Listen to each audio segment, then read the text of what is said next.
Delete Facebook page. Hey everyone, all good? Leonardo Paiva here with another video. In this one, I'll show you step by step how to delete a Facebook page. I'll demonstrate the process on computer. If you like these types of videos, we have others related ones. Subscribe, leave a like. I'm always making videos to help you guys. So, let's get started. First, go to the profile of the page. Click up here, choose the correct profile account for the page. I've selected the right account. Now click again on the photo. Then click on Settings and Privacy.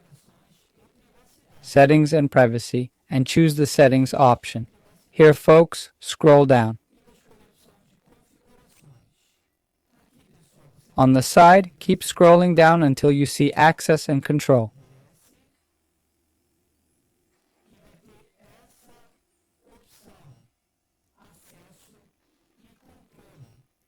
Click on that option.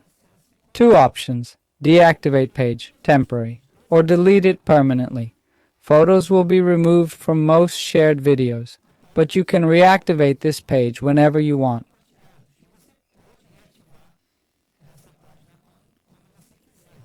The last option is to delete the page. Once deleted, there's no going back. Just click Continue. You can download your information if you want and also transfer a copy of your data. Just click on these options, then click Continue. Enter your page password and click Continue again to confirm the deletion. Remember, if you change your mind within 30 days, you can reactivate the page. So if you regret it within 30 days, you can restore the page. After 30 days, there's no going back. Just click Continue and that's it. Folks, I've shown how to delete the page. I've put links in the comments below. Subscribe to the channel for more tutorials. I'll wrap up here with a big hug. God bless you all. Thanks.